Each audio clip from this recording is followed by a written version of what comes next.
Hello. Happy Wednesday. It is Wednesday as I'm recording this. And if we've not met, I'm Jessica Parker. I'm a holistic health coach and a fitness instructor. And I wanted to share today about an excuse that I hear a lot of people use when it comes to keto, which is keto is so expensive. And that's usually what I hear from people before they've tried it, or maybe they've just kind of started to dive in. So here are 5 reasons that I think that is not legit. After having done keto for, it's been like 3.5 years. So, first of all, when you are following a ketogenic protocol, you will find, and this is very quick for most people, that you're not as hungry. And so you're eating less, therefore you're purchasing less food. You're going through it less quickly.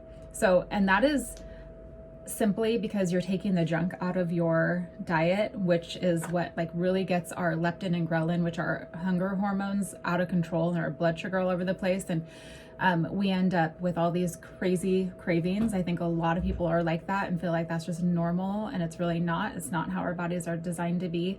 I have another video that I just did about leptin and ghrelin and versus cravings, and I encourage you to go watch it. It explains a little bit more. But that's the number one thing that I notice, and a lot of people notice, like, oh, I'm just like not as hungry. I'm not eating as much. And it's not just like a smaller amount, but it's like less frequently. I don't ever have breakfast, like ever.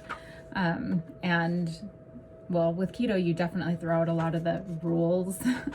So that's one. You listen to your body in terms of when you're actually hungry, and it really takes you off of that roller coaster of like always like wanting to munch and things like that. So that's number one. Number two, now this is not necessarily keto, but a lot of people will intermittent fast, and it's kind of like almost a number 1A or 1B, part B, because keto actually mimics a fasting metabolic state. So some people, it's not necessary with keto, but a lot of people actually choose to do it as well. I actually, like I said, I don't eat breakfast, and so I kind of intermittent fast, not purposely necessarily, but just because I'm not ever hungry for breakfast. And so it allows your body that much more time to be in fat burn mode without not being in digest mode, which is great, especially for your cellular health and mitochondria, and really when you're always digesting food and constantly putting food into your body, then we're in digest mode like all the time. And there's actually a lot of junk, a lot of byproduct that happens on a cellular level. This is kind of getting into the nerdy stuff, but which can cause inflammation and more cravings and blah, blah, blah. And so not eating all the time can be a really good thing. So intermittent fasting is just kind of another piece of the not eating as much. Another one is number 3, that typically people tend to not eat out as much. And this is, it can be a little more difficult to eat keto when you're eating out. I personally think it's kind of easy because it's just like, well, hold the bread, not hold the chips, but hopefully my hope is that you're eating out less. I really hardly ever eat out. But that's because I enjoy cooking and I enjoy knowing what's going into my food. I'm picky about it. It's not just about the macronutrients, it's about the quality of food and not having all the inflammatory oils. Like if you have vegetable oil in your cupboard, toss it right this second. Avocado oil, macadamia nut oil, olive oil, coconut oil, those are all good. But vegetable oil, corn, soy, get it out of your cupboard, get it out of your kitchen. Highly inflammatory. They're processed so much, it is not good. Get it out. So those are oils that are in like everything. And so if you go to a restaurant, pretty much I can guarantee that they're using those kind of oils. So that's one thing I stay away from, definitely. So less eating out, which is obviously a personal thing, but I do see that people tend to do that because they just find like it's easier to not go to a restaurant and hassle with it. On a side note, I do see that more restaurants are like catering to low carb lifestyles, so that's awesome. But again, back to the ingredients. Another one is that your tastes change. Your tastes change. Your taste changes. Your tastes change. However you want to say that. So,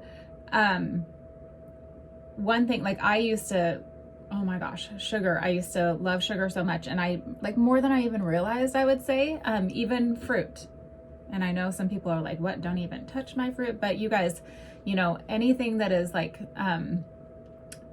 super carby like that, I mean, it's turning into sugar in your system. So just understand that. And I'm not saying fruit is bad. I have fruit occasionally, but it's not like an all day, everyday thing anymore. I don't do smoothies, things like that. And I tend to do things like berries, which are much lower carb wise and glycemic index wise. So, fruit historically was more of a dessert, and now it's like, oh, it's so good for you all day, every day, but, not necessarily. So please just remember that. But your taste change in that, like, you get all that stuff out of your system. You're not doing sweet all the time. And then, like I'll have an almond, like just a plain almond, and it tastes sweet. You know what I mean? Like, so you're not inundating your taste buds with like sweet so much that you need more of it. It's like a drug. And so that just goes along with the craving thing and the hunger hormones and all of that, to where you're not just going to be eating things simply because, oh, that tasted so good.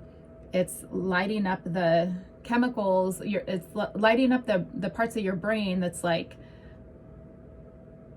I want more. The drug, the addiction. I'm sure people have heard how the parts of your brain that get lit up with sugar are the same that get lit up with cocaine. So that should tell you a thing or two.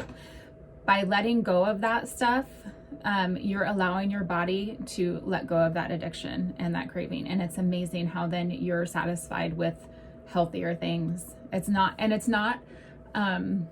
like when you're just cutting calories and like, okay, I'm just going to cut calories. I'm still going to allow myself this, but it's going to be this small amount.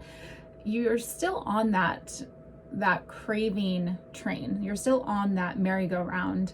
You're still giving yourself those things. I'm not saying you can't ever have them, but you do have to give yourself time to break up with it. And so that you're not like, if you have a little bit, it's not like restarting that addiction, if that makes any sense. So your tastes definitely change, and it's kind of amazing. And again, it's not magical. It's really about giving your body, and that includes your brain, what it needs and what it craves and what it was designed to have, and getting rid of the junk that impedes that and puts you on this like crazy roller coaster. And your body balances out in a lot of different ways. So that's number 4. Number 5 is you have less need for meds and things like that. I mean, it's truly, I can't tell you how many things people have told me, you know, like their sleep improves, their blood pressure improves. Obviously, if there's anything going on with like diabetes and things like that. I've had people tell me that stuff with their feet improve. I'm trying to think of the term, but definitely like pain and things like that, swelling. A lot of things can improve that you didn't realize.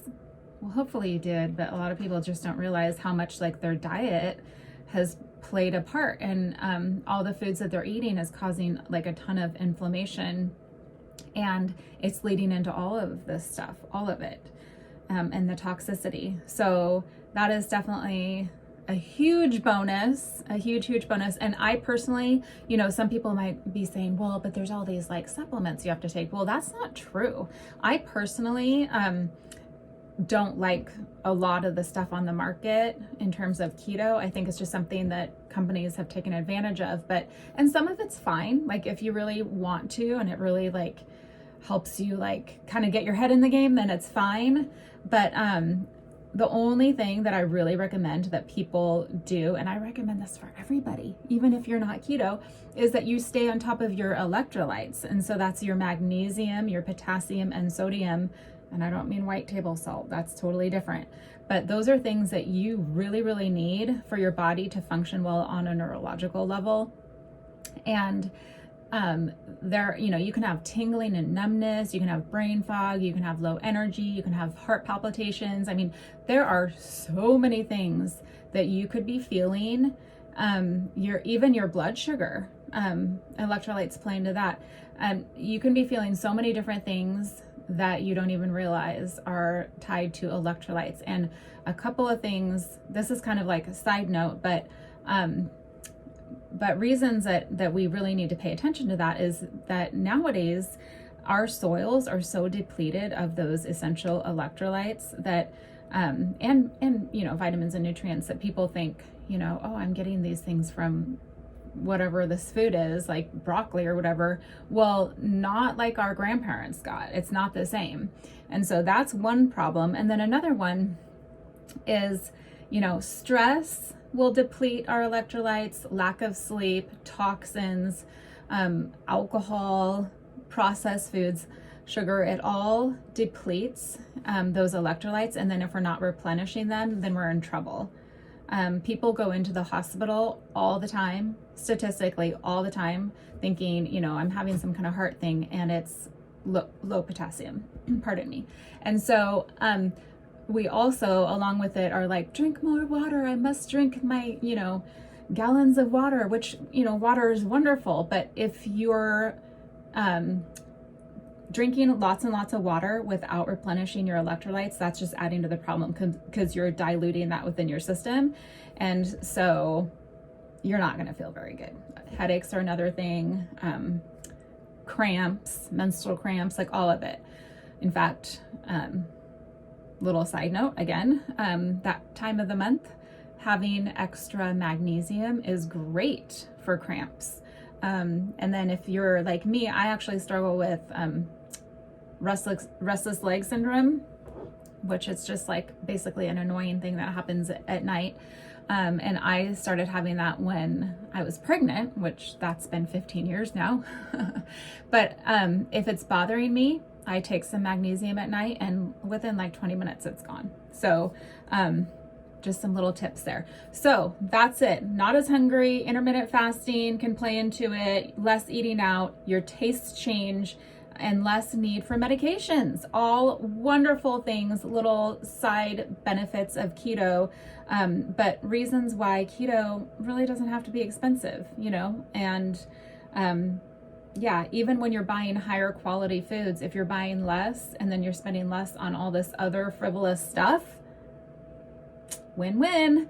All right, you guys, today is the 20th of January. I am starting up a new keto group for women on February 15th, day after Valentine's Day.